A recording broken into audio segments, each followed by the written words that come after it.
Saya bilang kalau saya diam saja seperti ini bahaya. Padahal Pak Dudung sedang menjabat sebagai... Lah iya, saya nggak, itu yang saya katakan Mas, saya nggak mau dalam setiap pejabat nggak ada getarannya. Wah ini kalau seperti ini, saya harus berbuat. Saya dengan kepolisian segala macam bergabung, koordinasi, saya copotin balik. Karena sudah nggak benar, karena dipasang seenaknya sendiri. Emang Republik punya dia. Orang lain itu pasang baleho itu ada aturannya, tempatnya ditentukan dan dia bayar pajak. Bukan saya sukanya sendiri. Merasa mungkin dia paling beribadah, paling bertakwa. Makanya saya ambil tindakan tegas seperti itu. Dan clear sih Pak waktu itu ungkapan-ungkapan yang Pak Dudung sebut dan menjadi pegangan. Dan saya sampaikan, karena tanya, Bapak itu baju luar yang perintah, itu perintah saya.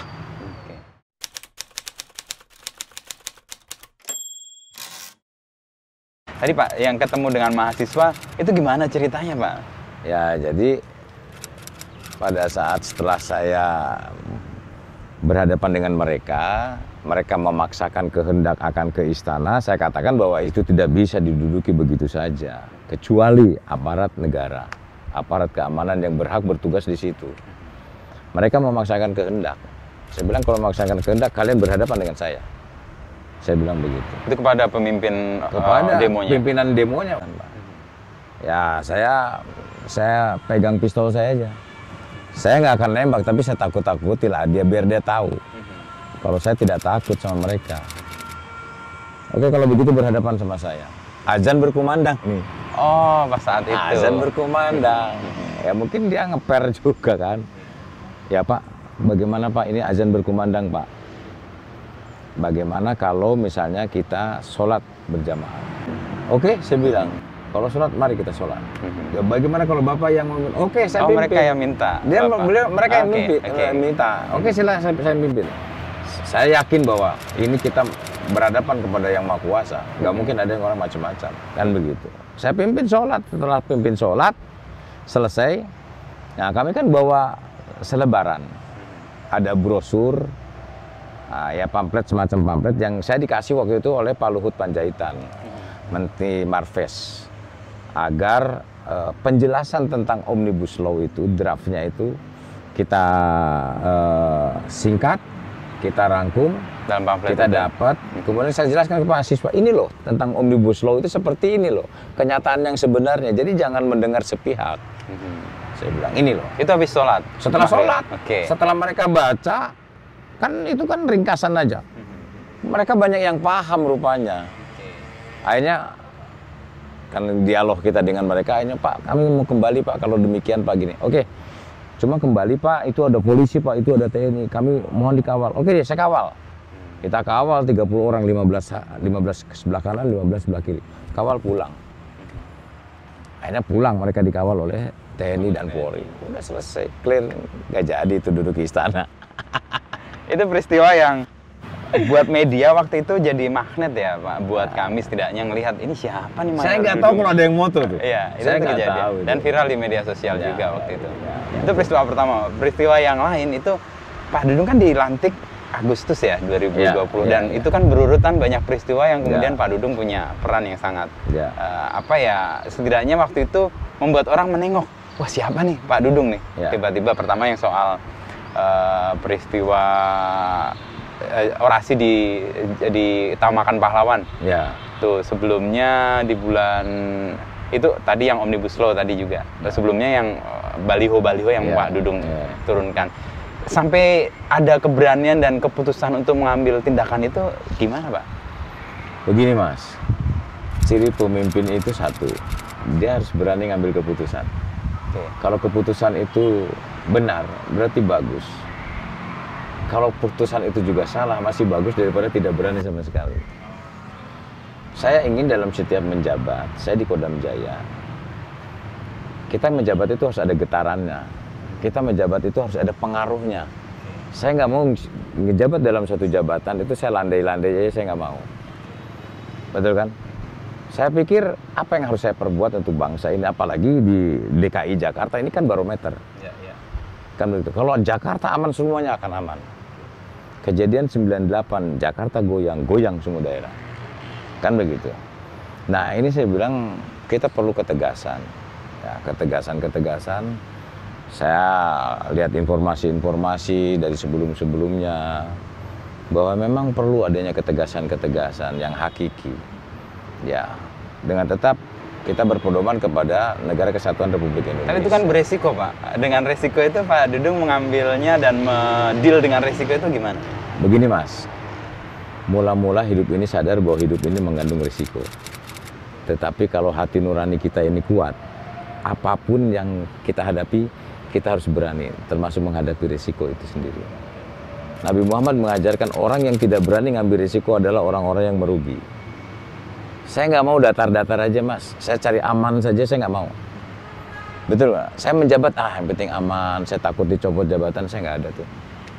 Selagi kalau kepentingan saya adalah kepentingan untuk merah putih, untuk Republik ini, jangan ragu-ragu. Jangan setengah-setengah dan jangan main-main. Saya berbuat begitu aja. Ketegasan Pak Dudung itu, Pak Dudung sadar nggak memberi pengaruh dan kepercayaan diri lebih kepada aparat di bawah yang kemudian ngerasa, oh ini nih, ada pegangan baru. Nah, sadar nggak? Artinya begini, Pak. Tuhan itu sudah memilih apa yang kita alami. Tinggal kita memilih bagaimana harus kita lalui. Apa yang saya lakukan, ini kehendak yang Maha Kuasa. Saya yakin dengan itu aja. Betul kan? Nah, saya ajarkan kepada prajurit Kodam Jaya, kamu harus jadi petarung. Kamu harus jadi jagoan dan kamu harus jadi pemberani. Jangan jadi ayam sayur, saya bilang. Yang kalau diadu kalahan itu. Harus jadi jagoan. Artinya bukan kita kemudian so jago juga, tidak. Mentang-mentang juga. Ya tidak. Karena saya katakan misi saya di Jakarta ini, kalian pegang teguh 8 wajib TNI, terutama yang ke-8. Menjadi contoh dan memelopori segala usaha-usaha untuk mengatasi kesulitan rakyat sekelilingnya. Kita harus hadir di tengah-tengah mereka. Rakyat sedang kesulitan, kamu harus hadir. Kenapa itu ditekankan, Pak? Apa punya background pengalaman Pak Dudung masa lalu soal kesulitan, bagaimana harus bersama dengan rakyat yang... Karena memang begini, Mas, TNI, khususnya Angkatan Darat, ya TNI itu berasal dari rakyat, oleh rakyat, dan untuk rakyat. Persis. Kan begitu. Kita digaji oleh rakyat, Mas. Kita beli baju dari rakyat juga. Terus kalau lu nggak kerja membela rakyat, ngebela rakyat, terus ngapain lo? Cuman gagah-gagahan doang. Kamu tunjukkan gitu loh. Kiprahmu di negara ini, di Jakarta ini apa kira-kira nih? Itu kan? Cari kesulitan-kesulitan rakyat yang kira-kira bisa kamu bantu. Kamu hadir di sini. Mereka. Itu begitu. Tentara menjadi menyatu dengan rakyat akhirnya, iya. Pak ya? Kan kita ini kan doktrin kita sebagai tentara rakyat, tentara nasional dan tentara pejuang. Jadi rakyat, tentara pejuang dan tentara nasional.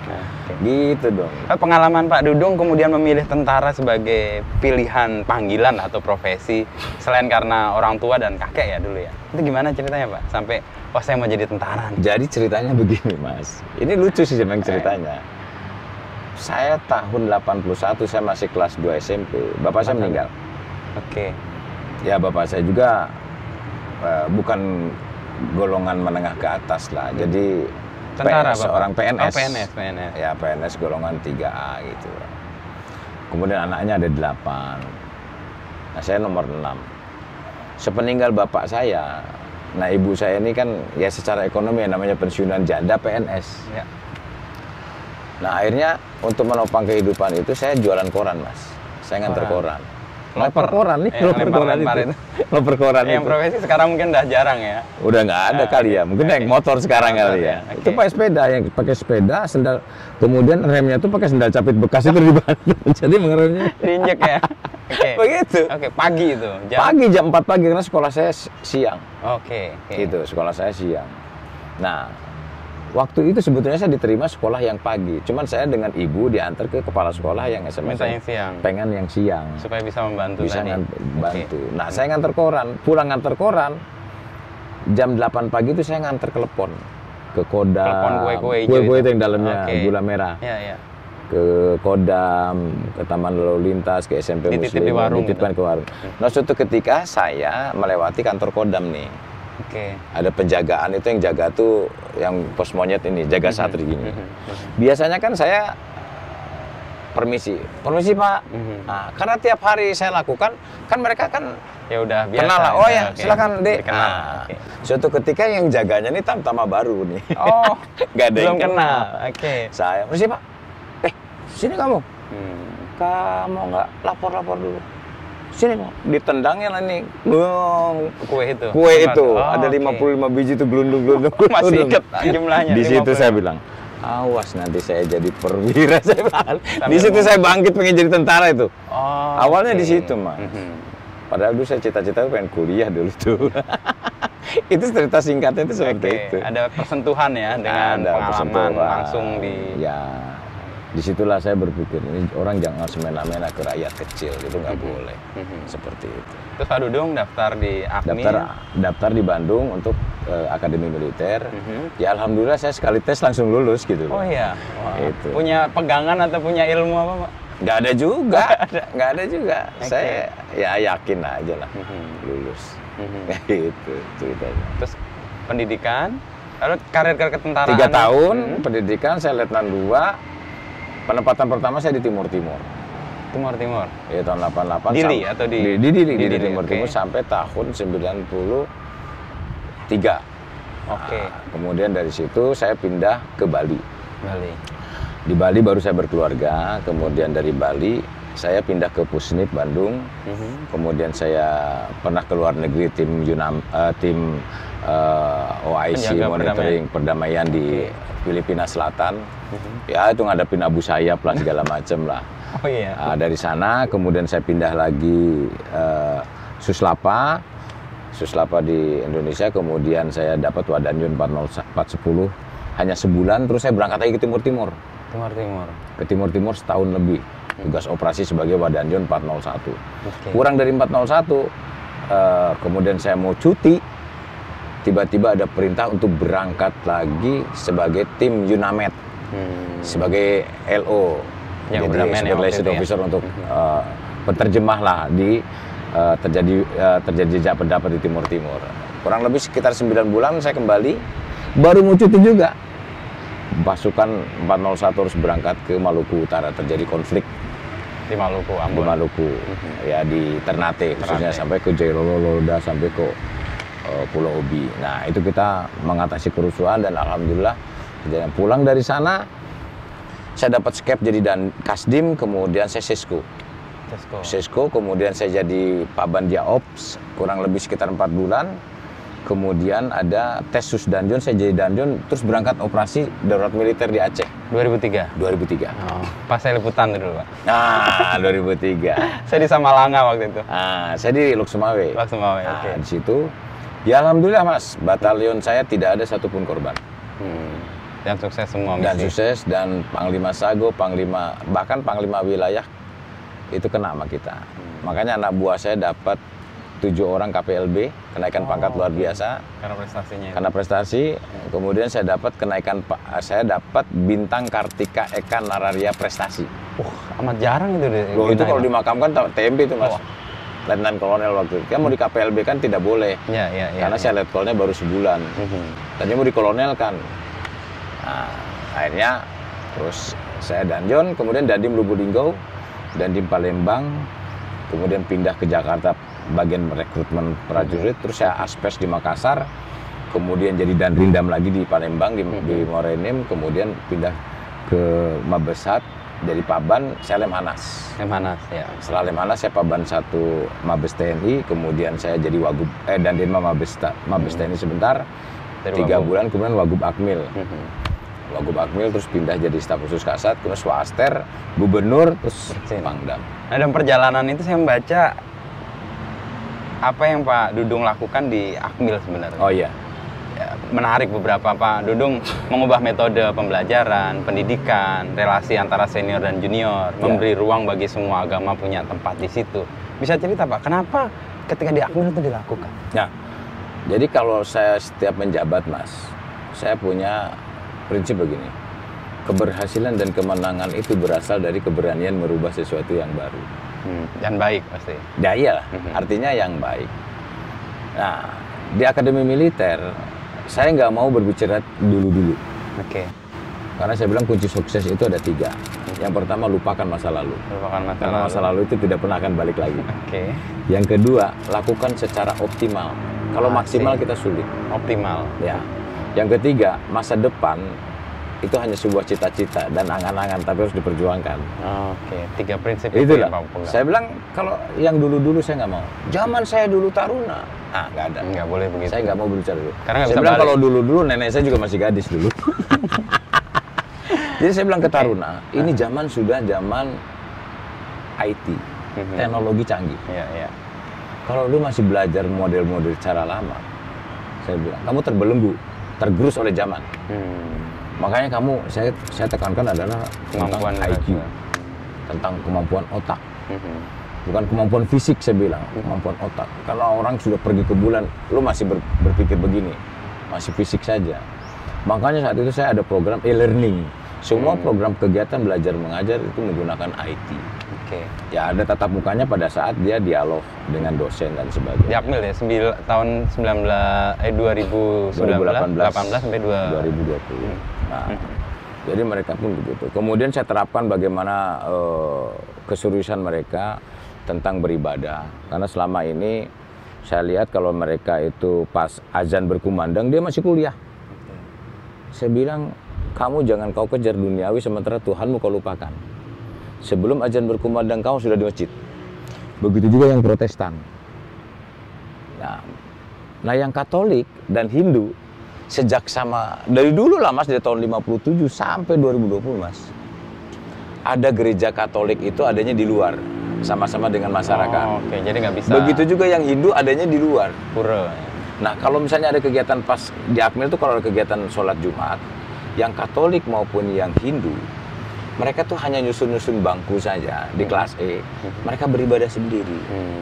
Saya bilang begini, mereka punya hak yang sama sebagai warga negara. Justru saya bilang sedini mungkin dia usia masih muda, kita ajarkan tentang toleransi beragama di sini, saling menghargai. Saya bangun tuh Mas gereja Katolik di sampingnya gereja Protestan. Saya bangun pura di belakangnya gereja Protestan. Dan luar biasa itu responnya ya dan di situ lah. Itulah sebetulnya implementasi Pancasila tuh di situ. Oke. Betul kan? Konkretnya seperti itu. Iya. Dan mereka pun sama-sama akhirnya yang Islam di Islam, Protestan, Katolik, Hindu. Kan tadi sama-sama kesamaan hak berdoa. sebagai warga negara tadi ya Pak ya. Saya buat begitu mereka. Soal tadi kecerdasan, lalu soal hak yang sama untuk beragama. Lalu Pak Dudung kan juga mengubah soal relasi antara senior dan junior itu. Ya, saya bilang itu tadi saya katakan Mas. Dulu zaman dulu ada terjadi pemukulan dan segala macam. Saya ingat 94 dulu kan kasus besar itu. Ada yang meninggal dan segala macam. Saya di sana Mas. Saya sampaikan kepada taruna, kamu jangan ada kegiatan yang tanpa makna. Jangan ada kegiatan yang tanpa makna. Semuanya harus ada tujuannya. Dan saya bilang jangan mendemonstrasikan kebodohan depan saya. Yang nggak perlu-perlu nggak kau lakukan. Ya pemukulan, lah apa, sikap push up yang berlama-lama, hakikatnya nggak ada, tujuannya nggak ada. Saya bilang nggak usah. Terjadi perubahan besar. Terjadi perubahan. Ada besar. penolakan? Terjadi kemudian akhirnya saya sampaikan kamu antara adik dan senior dengan adik harus ikatan kokoh. Karena suatu ketika kamu akan menjadi mitra. Dan suatu ketika nanti adikmu ada yang mimpin kamu, saya bilang. Oke. Ingat saya bilang, nanti suatu ketika adikmu ada yang mimpin kamu. Dasar itu yang kemudian Pak Dudung mengubah relasi junior-senior yang betul. tidak sehat itu. Iya betul. Jadi keluargaan baik, guyup, akrab, begitu. Ada perlawanan nggak Pak? Oh tidak ada sama sekali. Mereka menerima karena alasannya clear. Dan saya kalau ada terjadi pemukulan nggak ada cerita, saya keluarkan. Kejadian Pak? Ada kejadian 2 orang pemukulan, pencurian, pulang ada cerita. Saya tegas yang gitu-gitu, nggak ada cerita, betul kan? Karena dia calon pemimpin nantinya gitu, kan begitu. Nah, kesadaran Pak Dudung untuk melakukan perubahan di lembaga pendidikan itu muncul dari mana Pak? Ya waktu saya taruna, merasa, wah saya diperlakukan seperti ini sama senior, ini nggak benar. Kemudian kan saya sempat jadi wagub, saya analisa, saya pelajari, kok masih hal-hal yang jelek masih didemonstrasikan. Hal-hal yang nggak bermakna tadi. Yang nggak bermakna ini masih dibesar-besarkan. Ini kelemahan kita di situ. Jadi setiap kegiatan harus jelas Makanya kalau ingin berhasil dalam seorang memimpin, harus mengerti menguasai tugas pokok, tujuan serta sasaran yang harus dicapai. Setiap ada kegiatan menyentuh tugas pokok nggak? Terus tujuannya apa kamu kerjakan? Terus sasaranmu nanti apa nih endingnya nih? Kalau kamu kegiatan nggak ada hasil, percuma, buang-buang waktu. Saya bilang begitu. Dari hasil evaluasi setelah ada perubahan itu, ada hasil yang lebih baik? Banyak. Ya artinya mereka merasa bahwa saya sebagai bapak, sebagai guru, kan sebagai komandan, betul-betul dia akhirnya mereka pun belajar dengan semangat, tidak ngantuk. Begitu juga pola makan yang saya perhatikan, saya jangan coba-coba, saya bilang, saya sampaikan ke rekanan, kamu jangan coba-coba motong uangnya mereka, uang makannya mereka. Rekanan yang masuk makanan? Yang masak. Oke. Jadi rekanan itu kan saya hadirkan suruh paparan di depan letkol ke atas. Silakan letkol ke atas kritisi tentang menu makanan. Untuk Taruna? Untuk Taruna. Menu hari Senin sampai ke Minggu, kritisi. Ya silakan, ini keputusan bukan keputusan gubernur. Keputusan bersama. Tapi keputusan bersama. Oke. Dan saya bilang rekanan jangan coba-coba kamu ngasih duit sama gubernur. Awas kamu. Jadi makannya gede-gede mas. Dagingnya gede-gede itu. Ini Taruna gembira dong. Wah, karena seneng lah mas. Diberi pelayanan. Iya, dan baik. kita ada contoh di manhole sebagai kontrol. Kalau makan nggak bener kita cek. Terus makan sebelum ke meja makan harus melalui ahli gizi dulu, lewat dokter dulu, baru bisa masuk. Dan zaman saya waktu itu hari Selasa, Kamis itu harus ada puding dan es krim. Oke. Sebulan sekali ada makannya beef stick mas. Wah, saya ceritain kepada adik-adik saya yang dulu tahun Taruna 97, 9 tahun, 2 tahun. Kaget dia. Saya bilang sebetulnya mudah.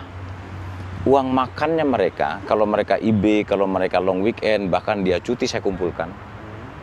Kemudian saya kembalikan lagi kepada mereka. Saya ajarin mereka, ini loh kalau hak kamu, nanti suatu ketika kau jadi pemimpin, kalau hak prajurit, kau jangan kau ambil. Nih saya kembalikan sama kamu. Itulah bisa makan beef stick. Seperti itu. Begitu juga snack-snack mereka kalau misalnya dia pesiar, dia IB dan long weekend dikumpulin oleh Persit. Saya bilang ke istri saya, kamu kembalikan lagi kepada mereka. Bentuknya apa mas? Jadi setiap bulan setelah makan siang itu ada kue tart. Kue tart itu banyak sekali dan itu bisa dimakan untuk satu resimen. Oh gitu. Jadi satu bulan itu ulang tahun tuh bisa 15 orang, 20 orang. Ya makan sama-sama di situ. Ya itu uang-uang kamu. Jadi kalau sisa uang makan itu kalau misalnya dia latihan luar, gubernur dengan istri saya ajak bawa makanan. Pulangnya pun Holland Bakery mas, snacknya. Iya. Ya tapi itu uang kalian. Dan mereka semua ya. Saya beliin kacamata gratis. Sebelumnya itu nggak terjadi kenapa? Ya saya nggak tahu mas. Beda koke, beda masakan. Oke. Tapi gini, saya belum menemukan apa alasan Pak Dudung melakukan perubahan di tempat pendidikan itu. Apakah karena justru kan di pendidikan butuh ada percontohan, butuh ada hal yang benar diterapkan sehingga berdampak luas? Atau gimana? Taruna itu kan mas semacam kertas lembaran putih. Oke. Yang belum ada tulisannya. Ya dia datang dari mana-mana ya. Ya kan. Nah lembaga pendidikan Taruna ini calon pemimpin. Saya bentuk adalah karakter. Dia harus punya karakter. Dia harus punya integritas. Kamu nanti akan jadi pemimpin kamu. Bahaya kalau pemimpin bawahnya nggak bener, pasti nggak bener. Dia nanti lulus, Letnan 2, jadi komandan peleton, punya anak buah 36 orang, masih muda. Anak buahnya ada yang tua mungkin. Kan begitu. Saya ajarin kepada mereka bagaimana cinta kasih kepada anak buahmu. Kamu kalau ingin pemimpin yang baik, adalah pemimpin yang dicintai anak buahnya. Tetapi akan lebih baik lagi kalau pemimpin itu mencintai anak buahnya. Dan jangan coba-coba kamu ambil haknya mereka. Oke. Itu karakter itu dibentuk di Akmi? Saya bentuk kepada mereka. Ini loh. Nih, ini hak kamu, ini hak anak buah. Jangan kau coba-coba kau sentuh perutnya. Saya di setiap satuan saya di sini Mas di Kodam Jaya. Sak Kodam ini saya bagi training gratis satu-satu. Oke. 15.000 olahraga itu ya. Iya. Saya yakin kalau kita tulus, ikhlas, membuat rezeki itu yang ada aja mas. Jadi kalau kita ingin bersedekah itu jangan mikir dah. Iya. Dan pembentukan karakter itu pernah fail nggak Pak? Atau gagal nggak di Akmil? Kalau gagal bagaimana? Selama saya ya, nggak ada. Mereka setelah menerima, saya katakan begini Mas,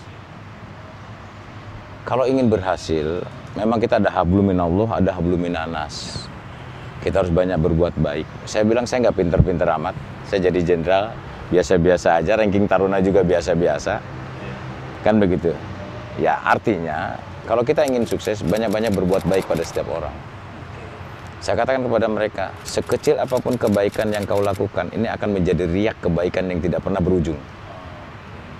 Tetapi sekecil apapun kejelekan yang kau lakukan atau kejahatan kau lakukan akan menjadi warisan kejahatan berikutnya kamu. Itu kesadaran Pak Berbuat baiklah kamu kepada adikmu, berbuat baiklah kepada kawanmu, berbuat baiklah kamu kepada seniormu. Itu yang akan mengantarkan, karena Tuhan akan memberikan kepada orang-orang yang baik. Memberikan amanah kepada orang-orang yang baik. Nggak mungkin Tuhan akan memberikan jabatan kepada orang yang jahat, kepada orang yang pelit. Makanya bermurah hatilah sebenarnya setiap orang, saya bilang begitu. Nah, saya katakan Mas, orang yang bahagia itu belum tentu bermurah hati. Tetapi saya belum pernah melihat orang yang bermurah hati tidak bahagia. Pasti dia bahagia. Itu dasar yang Pak Dudung pegang ya. Oke. Gitu. Kalau dari sisi kemiliteran ini kan seperti lebih manusiawi ya kalau saya membayangkan model pendidikannya, lalu bagaimana relasi antara senior junior juga menjadi normal, menjadi sesuatu yang bukan. Kalau dulu kan saya ingat senior itu selalu benar dan kalau salah lihat senior tuh kan wrong katanya kan. Itu selalu ini kan dirubah sama sekali Pak. Saya rubah Mas. Saya katakan itu tadi, suatu ketika kamu lihat ada pemimpin-pemimpin. Ini saya bilang saya gubernur. Nah, itu staf saya 85 tuh. Senior saya 85 tuh saya baru lulus SMA. Iya. Nah, sekarang jadi staf saya. Nah, ini salah satu contohnya. Oke. Nah, tapi untuk berangkat seperti itu, semua ajaran agama mengajarkan kebaikan. Tidak ada agama mengajarkan kejahatan. Gitu aja. Kalau Pak Dudung memahami senioritas dalam ketentaraan tuh gimana akhirnya? Ya memang senioritas itu mau nggak mau dia lahir duluan kan. Persis. Punya ilmunya juga, dia duluan. Kan begitu, kita hargai, kita hormati. Di sini juga di Kodam saya ada senior. Banyak ya. Ada 86, ada yang 87. Ya walaupun bagaimana dia pangkatnya di bawah saya tetap hormat. Itu senior saya itu ya kakak kita dan segala macam. Saya tidak mentang-mentang bahwa saya Pangdam, ini seniornya anak buah saya semena-mena, oh saya enggak. Tetap kita junjung tinggi senioritas itu. Gitu. Dalam posisi itu menjadi relasi menjadi lebih cair ya sebagai kita lebih cair manusia. dulu bekerja justru lebih enak. Kan begitu, tidak terjadi ketegangan. Ya nggak usah lah jabatan itu terlalu diagung-agungkan Mas. Betul nggak Mas? Janganlah jabatan selalu jadi Pangdam terus beda sikap, beda perilaku, semena-mena. Pak Dudung membayangkan nggak setelah masuk tentara dulu jabatan ini yang Pak Dudung? Justru itu. Saya kalau lewat sini dulu waktu kecil, wah buset. Saya waktu pamen gimana ya jadi Pangdam Jaya ya. Begitu berat tugasnya kan begitu kan. Lihat gedungnya aja, waduh luar biasa. Saya nggak kebayang dari Gubernur Akmil jadi Pangdam Jaya. Belum pernah terjadi Mas, baru sekali nih. Biasanya Pangdam Jaya itu pernah Pangdam sebelumnya. Iya. Karena Dari kan ibu Akmil. kota. Begitu. Ya akhirnya Tuhan sudah berkehendak lain. Kalau Tuhan mau, kita tidak bisa mengelak, betul kan? Iya. Dan Dari kita prinsip tadi, Pak. dapat kepercayaan itu gitu loh. Kan begitu kan. Yakini aja lah. Dulu waktu jadi tentara kan Pak Dudung berarti masuk tahun 80-an. Itu saya tahun 90-an sih. 85 saya masuk. 85 ya. Saya lulus SMA 94. Dulu di era saya itu jadi tentara tuh bayangannya jadi pejabat negara tuh Pak. Iya. Bupati, gubernur kan di era itu kan Ya, di era semua itu. Ada kekecewaan nggak Pak setelah ada reformasi lalu itu berubah semua? Ya kalau menurut saya pribadi, saya ingin profesional di bidang saya. Justru ini yang Iya kalau menurut saya yang lebih profesional dalam pemerintahan mungkin lulusan APDN lah. STPDN itu lebih profesional. Kan begitu kan? Iya. Ya kalau tentara saya profesional di dalam bidangnya aja. Kan begitu. Kalau tugas-tugas ketentaraan yang Pak Dudung lakukan ya terkait dengan mengayomi masyarakat, tadi dekat dengan masyarakat, kan bersinggungan juga dengan kelompok-kelompok masyarakat yang nggak suka. Dan yang mungkin juga bertentangan. Pak Dudung deal dengan itu gimana? Begini Mas, dalam hidup ini pasti ada plus minus. Ada yang suka dan ada yang tidak suka. Saya berpikirnya begini, kalau nggak gitu nggak lengkap dunia ini. Bener nggak? Iya. Nggak semuanya orang suka sama kita. Ya kita berkomunikasi dengan mereka. Karena mereka juga pasti apa yang kita lakukan, sebaik apapun yang kita lakukan, pasti ada negatifnya. Betul kan? Ya, contoh lah sekarang Presiden kita Pak Jokowi luar biasa apa yang beliau lakukan, betul kan? Luar biasa pembangunan manusia, termasuk pembangunan infrastruktur luar biasa menurut saya. Ada aja orang yang nggak suka itulah, tapi kan ya kalau kita ngadepin yang begitu capek dong. Nanti kita nggak kerja. Ya abaikan aja itu yang seperti itu. Tapi tetap kita berkomunikasi dengan mereka, karena mereka juga mungkin dapat informasi yang salah, dapat masukan yang salah, kan begitu kan? Ya. Ada pihak-pihak yang mementingkan kepentingan kelompoknya dengan memanfaatkan orang tersebut. Ya kita jelaskan kepada mereka. Itu aja. Kalau syukur menerima, syukur menerima. Kalau enggak juga biarin aja. Ya hak kamu. Kalau nggak menerima silakan aja. Kita yakini yang banyak lebih baik, itu lebih produktif dan lebih antusias kepada kita yakini itu aja. Dan jalankan secara optimal untuk tugas-tugas itu ya. Kalau untuk keluarga nih Pak Dudung mendidik anak-anak gitu kan. Pak Dudung anak 3 ya? Anak 3. Saya juga membayangkan apa parenting atau orang tua tentara itu gimana sih didik anaknya? Ya kalau orang dikatakan katanya keras, kasar enggak juga. Saya lebih banyak bercanda sama anak-anak, sama istri saya banyak bercandanya sampai sekarang gitu. Ya kita sering ledek-ledekan, komunikasi. Saya nggak jarang itu sangat marah, apalagi wah mukul, nggak pernah. Saya didik mereka, didik yang keras itu bahwa saya bilang dalam hidup ini tidak semudah membalikan telapak tangan.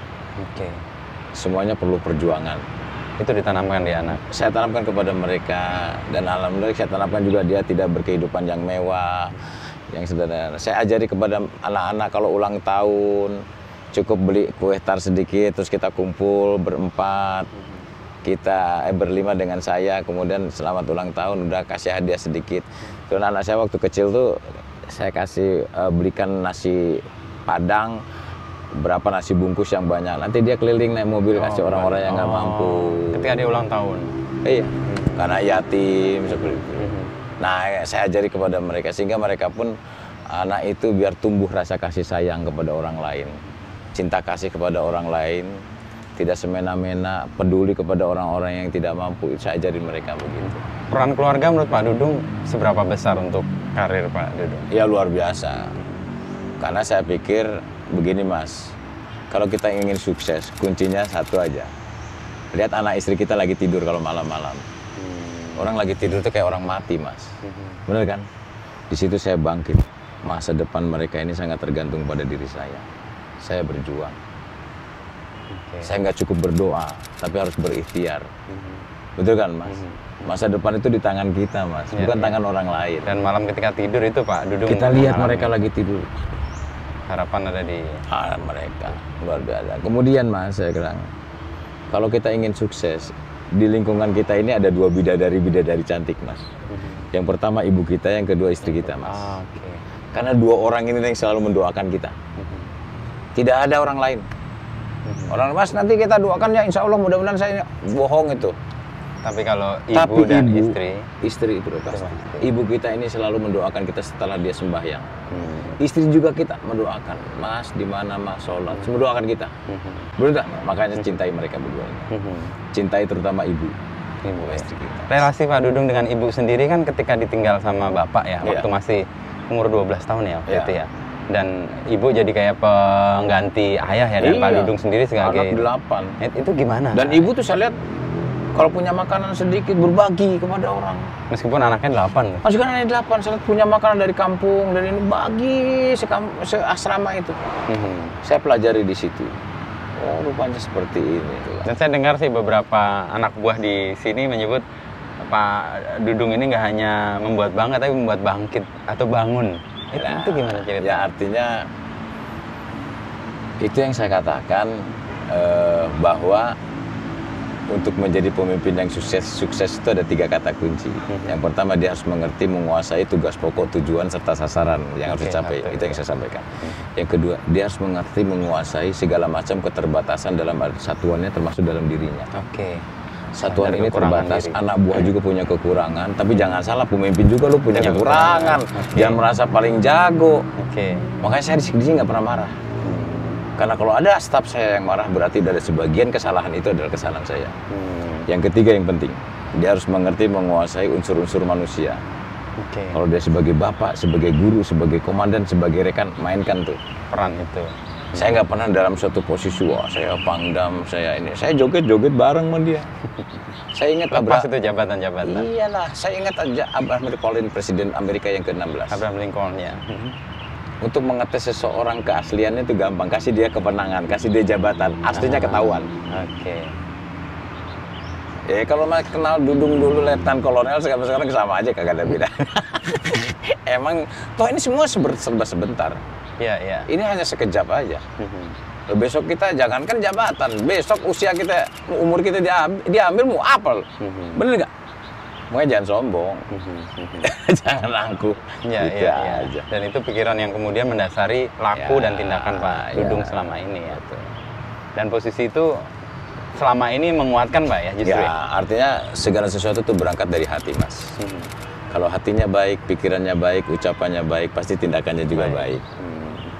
Hatinya yang baik pada setiap orang. Tuhan itu melihat manusia, Mas, bukan dari kepalanya loh, tapi dari itu. Begitu juga kita. Kita bergaul sama setiap orang. Waduh, ini hatinya busuk nih. Kerjanya jelekin orang, 4 orang besok-besok jelekin gua nih. Betul nggak? Ini orangnya tapi tulus, ikhlas. Gue senang bergaulnya. Bener kan?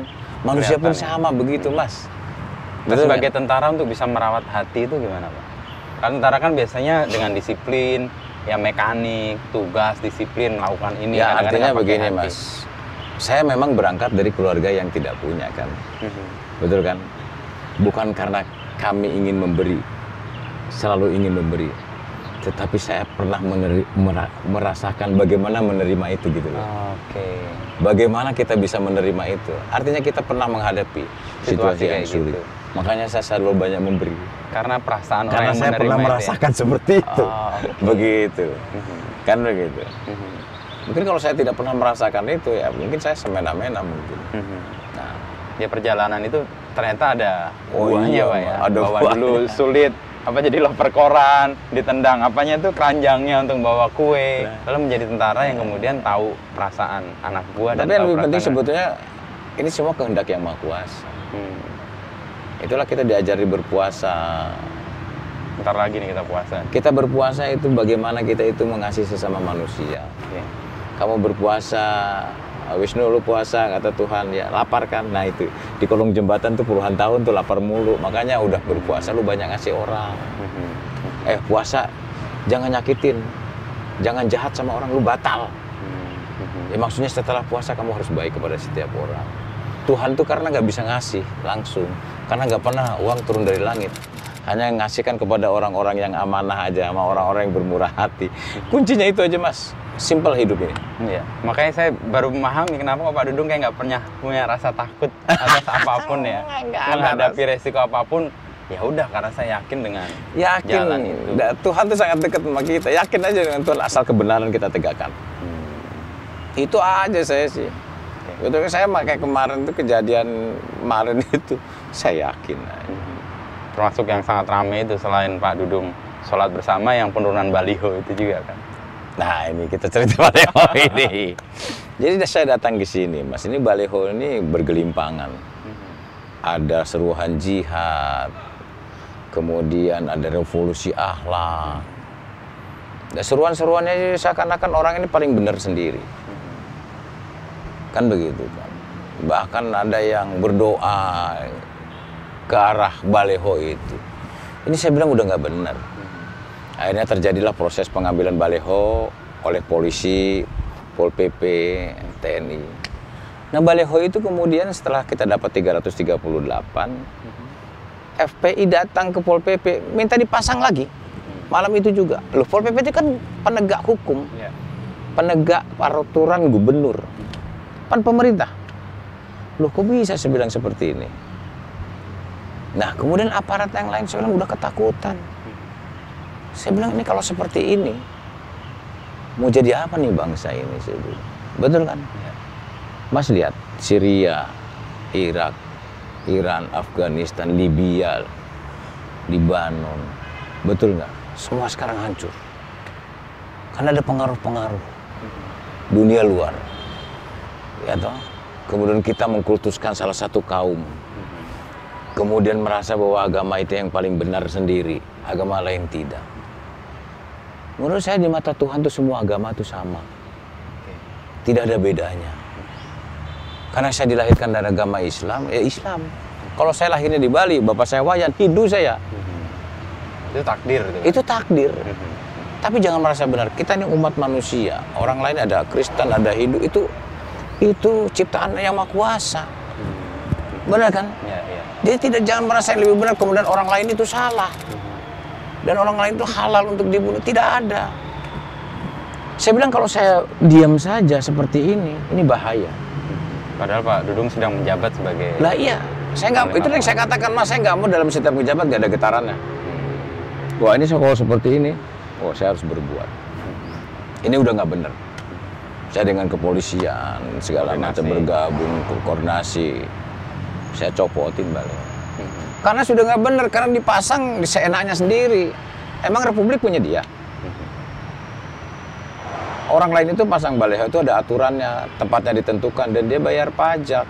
Bukan saya sukanya sendiri. Merasa mungkin dia paling beribadah, paling bertakwa. Kan gitu, main masang sendiri nggak bisa begitu. Ini memprovokasi masyarakat, ini nggak benar. Makanya saya ambil tindakan tegas seperti itu. Dan clear sih Pak, waktu itu ungkapan-ungkapan yang Pak Dudung sebut dan jadi pegangan. Dan saya sampaikan, kan ditanya, Bapak itu baju luar yang perintah, itu perintah saya. Ambil tanggung jawab. Di Jakarta ini panglimanya saya. Saya harus bertanggung jawab tentang keamanan dan ketentraman di Jakarta. Itulah tugas TNI, menjaga kedaulatan negara kesatuan Republik Indonesia. Itu salah satunya saya bilang. Kalau saya nggak mau berbuat Mas, lah terus lu mau ngapain aja di sini gitu loh. Bener nggak? Situasi udah seperti ini. Dan itu kayak jadi game changer sih, terus kemudian berubah dan ada sekarang pride dan kepercayaan pada aparat sekarang mulai muncul. Pokoknya lagi. Tegakkan hukum, ikuti aturan. Sekarang pemerintah, pimpinan Pak Jokowi kita ikuti. Itu pemerintah yang sah. Kalau ada kekurangan-kekurangan sedikit, sampaikan, salurkan kepada DPR, kepada organisasi. Silakan. Nggak merasa dia paling benar sendiri mengumpat-ngumpat. Presiden kita, saya sakit hati kalau presiden saya dihina-hina, bangkit, nggak ada cerita. Saya naik tuh darah tuh. Untuk sikap, ketegasan, dan keberanian itu kan pasti ada resistensi, Pak. Ya. Menghadapi itu gimana? Resistensi dari dalam atau dari luar? Ada, itu saya katakan. Tetapi kan yang positifnya lebih banyak daripada yang negatifnya. Itu yang jadi pegangan Pak. Iya dong. Biasalah hidup di dunia ini pasti ada yang begitu. Benar kan? Iya, pasti ada yang mengatakan itu Pangdam Jaya itu tidak mewakili tentara yang lainnya. Dia karena dia tidak tahu aja. Kalau dia tahu prosesnya awalnya, bahwa kita dengan Pol PP, dengan kepolisian dan segala macam, melakukan komunikasi dan komunikasi, 3 pilar kita lakukan. Dia kan nggak tahu, atau sengaja memang menyampaikan bahasa-bahasa yang memprovokasi. Iya. Melihat ini saya jadi, Pak Dudung ini asik juga nih hidupnya. Jadi apa yang dikatakannya dilakukan, dan apa yang dinyatakan lalu tanggung jawab ya diambil. Ya iyalah. Dan itu bagian dari kesenangan hidup, nggak ada topeng atau nggak ada level 1, level 2 untuk. Ya kalau kita tulus ikhlas Mas, apapun saya yakin lah. Dia ada pikiran macam-macam, apalagi pikiran jelek, yakinnya aja. Saya lakukan yang terbaik. Tentunya juga saya kan punya pimpinan, saya lapor mohon petunjuk pada Panglima TNI, kepada Kasat. Saya juga tidak serta-merta saya Pangdam hidup sendirian, tidak. Saya punya atasan, mohon izin Pak. Saya ada tindakan begini-begini Pak, mohon arahan Pak. Oh begitu dong. Oke, itu bagian dari organisasi. Lah iya, itu saya jangan mentang-mentang saya Pangdam Jaya. Secara struktural saya Pangdam Jaya. Tetapi saya atasan saya ada Kepala Staf Angkatan Darat, Panglima TNI, bidang operasional. Ya saya laporkan lah, nggak so jago di sini. Prosedur itu harus kita tempuh Mas. Iya. Saya sebagai bawahan kan. Oke Pak Dudung. Oke, thank you Mas. Makasih banyak ini. Menyegarkan buat saya baru banyak dapat insight nih. Ternyata seberani ini dan sekonsisten ini untuk mengambil sikap dan kemudian tindakan ya, karena kadang-kadang kan ada yang sikapnya A, tindakannya B, sikapnya B, tindakannya C, tidak lain-lain. Tapi kalau Pak konsisten. Dudung ini saya menemukan yang jarang, dan mudah-mudahan banyak aparat kita yang nanti seperti Pak Dudung. Amin, mudah-mudahan. Makasih Ya, Pak thank Dudung you. waktunya. Ya, Selamat makasih. siang. Saya-